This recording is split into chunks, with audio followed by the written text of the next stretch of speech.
उत्तराखंड में बीजेपी, कांग्रेस और आम आदमी पार्टी के बीच मुकाबला है। उत्तराखंड में बीजेपी का यह दावा है, कितना मजबूत, इस बारे में बीजेपी के राष्ट्रीय प्रवक्ता अनिल बलूनी से खास बातचीत की हमारे संवाददाता राहुल डवास ने। क्या कुछ कहना है उनका, सुनाते हैं आपको। पहले चरण के मतदान हो चुके हैं और दूसरे चरण में इस बार देवभूमि की बात होगी। हमारे साथ बात करने के लिए अनिल बलूनी जी है। बलूनी जी, स्वागत है आपका न्यूज़ नेशन न्यूज़ स्टेट से बात करने के लिए। सर, जिस तरीके से आपने काम किया, ट्रॉमा सेंटर्स की बात हो, पलायन की बात हो, उत्तराखंड के वोटर्स वहाँ जाएं, आपने अपील की कि अपने गांव में वोट दीजिए, आप खुद वोट जाएंगे, लेकिन 3 चेहरे बदलने का फ़ायदा ऐसा लग रहा है कि कांग्रेस और आपके विपक्षी उठाते हुए नज़र आते हैं। किस तरीके से आप देखते हैं? मेरा ये मानना है, ये कांग्रेस जो जिस तरह की आप बात कर रहे हैं ये कांग्रेस स्प्रेड करने की कोशिश कर रही है। लेकिन कांग्रेस की संस्कृति में ऐसा होता है कि मुख्यमंत्री बनना, दूसरे को गिरा देना, फिर उठा देना, फिर पटक देना हमारे यहाँ जिम्मेवारी है। हमारे यहाँ तो एक टीम एफर्ट्स होते हैं, सब लोग मिलके काम करते हैं, टीम स्पिरिट के साथ काम करते हैं और सब लोग मिलके काम करते हैं। त्रिवेंद्र सिंह रावत जी ने विकास के काम किए। वो बॉल लेके जा रहे थे, फिर उनको लगा कि पुष्कर सिंह धामी बॉल गोल के नज़दीक हैं, उन्होंने उनको पास दे दिया। पुष्कर सिंह धामी, ऐसे ही होता है विकास, इसी प्रकार से होता है। और हमारी जो तीनों मुख्यमंत्री रहे, तीनों ने अच्छा काम किया। और आप देखिए, सबसे बड़ी बात क्या है कि पुष्कर सिंह धामी मुख्यमंत्री हैं और त्रिवेंद्र सिंह रावत जी भी काम कर रहे हैं, पूरे चुनाव में घूम रहे हैं, उनकी उपलब्धियां गिरा रहे हैं। तीरथ सिंह जी भी घुमा रहे हैं, सारा लगे हुए हैं, सब के सब उनको मदद कर रहे हैं। और कांग्रेस में क्या होता है, आपने देखा ना, पंजाब में क्या हाल हो गया, सर फुटबॉल हो गई। तो इसलिए हमारे यहाँ जिम्मेवारी है, उनके यहाँ पद है। उत्तराखंड में भी देखा था सर, मार्च 2016 में किस तरह से कांग्रेस वर्टिकल डिवाइड हो गई थी, लेकिन अब बहुत से साथी ऐसे रहे जो कांग्रेस छोड़कर आए, वापस कांग्रेस में चले गए। चाहे यशपाल आर्या हो, हरक सिंह रावत हो, देखते हैं कि कुछ डेंट करेगा इस तरीके से स्थिति बनने? नहीं, देखिए, वो गए अपनी मर्जी से गए। अब वो आए थे तो उनको लगा होगा कि जैसे कांग्रेस में होता है वैसा यहाँ होता है, यहाँ पर भी कुछ आएंगे, कुछ काम करेंगे, कुछ सत्ता की हनक दिखाएंगे, जो करना है वो करेंगे। उनको पता लगा कि भाई यहाँ बीजेपी में तो कुछ होता ही नहीं है, यहाँ तो मेहनत करनी पड़ती है, परिश्रम करना पड़ता है। सुबह सुबह मुख्यमंत्री जी का फ़ोन आ जाता है कि भाई क्या काम किया, क्या नहीं किया, रोज़ पूछते हैं। और सब कमीशन खोरी बंद हो गई, सब बंद हो गया। तो उनको लगा कि ये कैसी राजनीति कर रहे हैं, उन्होंने लगा वापस चलो अपने तरफ। तो वो चले गए, तो हमने तो भगाया नहीं, अपने आप चले गए। तो जब यहाँ से उनको लगा कि ये विचारधारा अलग है, यहाँ तो मेहनत करनी पड़ेगी, तो चले गए यहाँ से। तो हमने तो भगाया नहीं था भाई, अपने आप चले गए। तो उसका कोई अंतर नज़र नहीं आएगा जब मतदान होगा या नतीजा आएगा? जनता को समझ आ गया कि ये इनका कोई मतलब नहीं है भाई, ये तो सिर्फ। सर, आपने काम की बात की, लगता है कि काम और बेहतर हो जाता, लेकिन 5 साल में से 2-2.5 साल तो कोविड के रहे। उत्तराखंड की बात करें तो टूरिज़्म पे एक पूरी अर्थव्यवस्था निर्भर है। वह लोग जो बाहर कमाने के लिए जाते हैं वो वापस आ गए, वह लोग जो एडवेंचर टूरिज़्म पे थे, चाहे औली हो या बाकी चक्राता हो, ऋषिकेश में हो राफ्टिंग, उसका नुकसान हुआ। जो धार्मिक टूरिज़्म है वो काफ़ी हद तक प्रभावित हुआ। यमुनोत्री, गंगोत्री, केदारनाथ, पूरी दुनिया में और पूरी मानव जाति के सामने एक संकट आया कोविड के रूप में, और उसमें बड़ी बड़ी अर्थव्यवस्थाएं ढह गई। बड़े बड़े लोग जो बहुत दम भरते थे अर्थव्यवस्था का और विकसित होने का, वो सब गिर गए। और वो सब देख रहे थे कि हिंदुस्तान तो तबाह हो जाएगा इसमें। वो सब सोचे थे यहाँ तो तबाही आएगी, 125 करोड़ लोग हैं, ये हो जाएगा, अला हो जाएगा, फला होगा। ऐसा कुछ हुआ नहीं, हमने संभाल लिया। और हमने इस कोविड के काल में भी विकास की गति को रुकने नहीं दिया।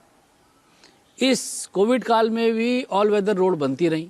इस कोविड काल में भी कर्णप्रयाग रेल मार्ग पे काम चलता रहा। इस कोविड काल में भी स्वास्थ्य सुविधा को और तेजी के साथ हमने फैलाया। तो इस कोविड काल का कोई हम लोगों के विकास में कोई बहुत असर पड़ा ऐसा नहीं। सर, आपको हमने देखा रेल मंत्री से मिलते हुए, बीते 5 सालों में आप कई बार मिलकर आए। जो मौजूदा रेलवे का इंफ्रास्ट्रक्चर है वहाँ कैसे कनेक्टिविटी हो सके, आपने काम किया। आपने इस लिहाज से भी काम किया कि जो रेलवे चारधाम के पास तक जा रही है वो काम तेज़ी से, ऑल वेदर रोड लगभग बन चुकी है। इससे कितना फ़र्क पड़ेगा, क्योंकि जो विकास का एजेंडा है वो डबल इंजन की सरकार का सबसे बड़ा इंफ्रास्ट्रक्चर में ही नज़र आता है। और ना सिर्फ डेवलपमेंट के लिहाज से, बल्कि क्योंकि पर्वतीय क्षेत्र है, चाइना का बॉर्डर पास है, नेपाल का बॉर्डर पास है, उस लिहाज से, सामरिक लिहाज से भी। अब देखिए, ये तो हमारे सोच में फ़र्क है। हम लोगों ने कहा सड़क बनाओ, रेल मार्ग बिछाओ। अब कांग्रेस के रक्षा मंत्री क्या कहते थे, सड़क मत बनाओ, वो अंदर ना आ जाए। वो ऐसी सोच के साथ काम करते थे। और जो पहाड़ों में हमारे यहाँ रेल का काम चल रहा है, हमारे यहाँ रोड का काम चल रहा है, हमारे इंटरनेट कनेक्टिविटी का काम चल रहा है, मोबाइल कनेक्टिविटी का काम चल रहा है, एयर कनेक्टिविटी का काम चल रहा है, ये सारी चीज़ें उत्तराखंड में विकास के साथ साथ उत्तराखंड में जो पलायन हो रहा है उस पर भी कहीं ना कहीं चोट करेगी। सर, मैं रेणी गांव भी गया था। पलायन पे तो काफ़ी हद तक अंकुश लगा है, जहां तपोवन में 1 साल पहले 7 फरवरी 2021 में आपदा आई थी। लेकिन लगता है कि लोगों का कनेक्ट बढ़ाने की ज़रूरत है। जिस तरीके से आपने कहा कि अपने त्यौहार गांव में जाके मनाइए, मेरा गांव मेरा गौरव, उस तरह का कनेक्ट बढ़ाने की ज़रूरत है। और जो आपने अपील की कि जनता अपने गांव में आके वोट दें, जो उत्तराखंड से बाहर रहते हैं, उत्तराखंड के मूल निवासी, लगता है वो काम करेगा, कनेक्ट होगा। ये एक बड़ा दुर्गम काम है, बड़ा मुश्किल काम है कि लोगों को वापस कनेक्ट करना। जो हमारे गांव हैं वो भूता हो रहे हैं, जो पगडंडियों में हमारे पुरखे चले हैं वो सब अब बंजर हो गई हैं। तो इसको वापस जोड़ के रखना ये एक दुर्गम, बहुत मुश्किल काम है। हम लोगों ने इसका बीड़ा उठाया, हमारी सरकार उस पर काम भी कर रही है। हमने एक पलायन आयोग भी बनाया है और उस पर सब पे हम लोग मिलकर काम कर रहे हैं। तो मुझे लगता है कि कहीं ना कहीं मुश्किल ज़रूर है, लेकिन इस पर मेहनत करके इसको हम चाहेंगे कि इसको पूरा करके रहें। मतलब चाहे वो इंटरनेट की कनेक्टिविटी के लिहाज से हो, जो सीमावर्ती गांव है वो खाली ना हो, इस लिहाज से हो। लेकिन सर, अगर विकास से इतर बात करें, जिस तरीके से अमित शाह गए थे उत्तराखंड, उन्होंने कहा रोहिंग्याओं को कांग्रेस सरकार में बसाने की कोशिश की गई। बांग्लादेशियों के साथ भी यही कोशिश हुई, आपके कई नेता ऐसे बयान दे चुके हैं। ऐसे में डेमोग्राफिक चेंज उत्तराखंड में अगर असम से भी कई बार तुलना की जाती है, कितनी बड़ी चुनौती आप देखते हैं? असम से तुलना नहीं की जाती। 2011 का जो सेंसस है उसका उल्लेख किया जाता है, उसमें उत्तराखंड नंबर 2 पे शायद है, जिस पर कि डेमोग्राफिकल चेंज उत्तराखंड में नंबर 2 पे है।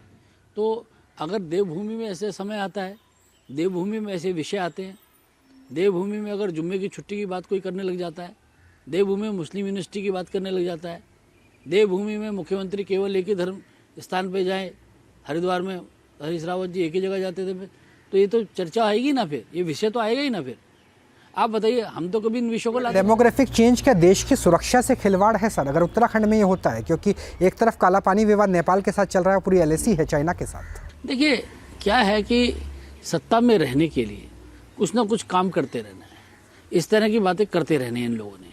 ये इस तरह ही भड़काते रहते हैं। आप बताइए, हमारे ऊपर आरोप लगाया जाता है कि हम मुस्लिम यूनिवर्सिटी की बात क्यों लेकर आ रहे। हमने मुस्लिम यूनिवर्सिटी की बात की, हमने जुम्मे की छुट्टी की बात की, आपने कॉमन सिविल कोड की बात की। कॉमन सिविल कोड की बात तो करनी पड़ेगी जब ये सारे विषय आएंगे। ओवैसी साहब कह रहे हैं कि बीजेपी में हलचल है, हार का डर है, इसलिए कॉमन सिविल कोड की बात की जा रही है। ओवैसी साहब के हर सवाल का जवाब नहीं देना है। आप ये बताइए कि जिन्ना की बात कौन करता है? क्या कभी हम करते हैं?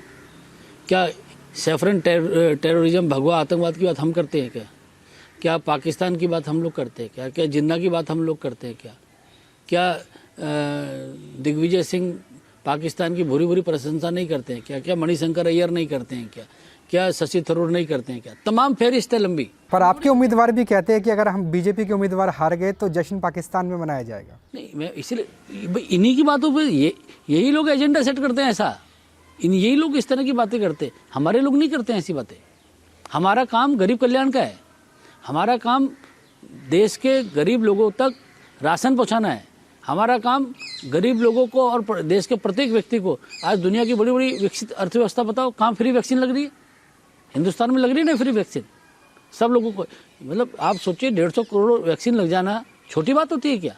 हमारा ये काम है, हमारा काम है गरीबों को किसी तरह से राहत मिले। सर, कांग्रेस कितनी बड़ी चुनौती है और क्या इस बार आम आदमी पार्टी भी एक चुनौती हो सकती है? क्योंकि कर्नल साहब पूर्व सैनिक। आज मैं आपके चैनल पे बोल के जा रहा हूँ, आप जरूर 10 तारीख को इसको चलाइएगा।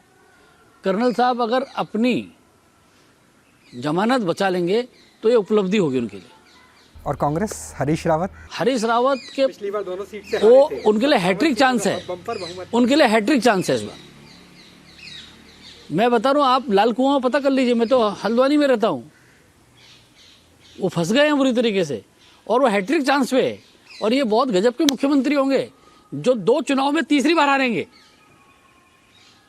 तो ये आपका भविष्यवाणी ये बिल्कुल, है, आप भविष्यवाणी मतलब 2 सुन चुनाव रहे में हो, तीसरी बार हारने का, आप कह रहे हैं कि 3 हैट्रिक बनेगी, हार की हैट्रिक बनेगी। हाँ वो ऑन ए हैट्रिक है। और ये मेरे को लगता है देखना पड़ेगा, गिनीज बुक में भी उनका नाम आ सकता है। ये 2 चुनाव में मुख्यमंत्री के प्रत्याशी रहते हुए 3 बार आ रहे। परिपाटी ये रही है कि सरकारें रिपीट नहीं होती। एनडी तिवारी जी को छोड़ के किसी ने मुख्यमंत्री 5 साल नहीं रहे, कांग्रेस बीजेपी की सरकार 5 साल के बाद रिपीट नहीं हुई। इस बार कैसे आपको लगता है कि आपकी रिपोर्ट कार्ड में दम है? ऐसा मोदी जी की सरकार, मोदी जी का नेतृत्व इन मिथों को तोड़ने के लिए ही है। वो सारे इस तरह के जो चीजें होती हैं, एंटी इनकम्बेंसी के बाद जब से मोदी जी आए, प्रो इनकम्बेंसी की बात शुरू हो गई। तो लोकतंत्र का उत्सव है मतदान, और मतदान में न्यूज़ नेशन, न्यूज़ स्टेट लगातार ये अपील कर रहा है कि आपके यहाँ अगर मतदान है तो सबसे पहले जाकर मतदान कीजिए, उसके बाद ही कोई काम कीजिए। और जिस तरीके से खुद बलूनी जी ने कहा कि वो विकास की कोशिश करेंगे, वैसे भी इनके पास कॉमर्स रही है और कोशिश इनकी यही रहेगी कि उत्तराखंड की छवि बदली जाए। अब उत्तराखंड यानी देवभूमि की जनता को तय करना है कि वो छवि बदलते हैं या सरकार, क्योंकि जनादेश सिर्फ आपके हाथ में है। नमस्कार।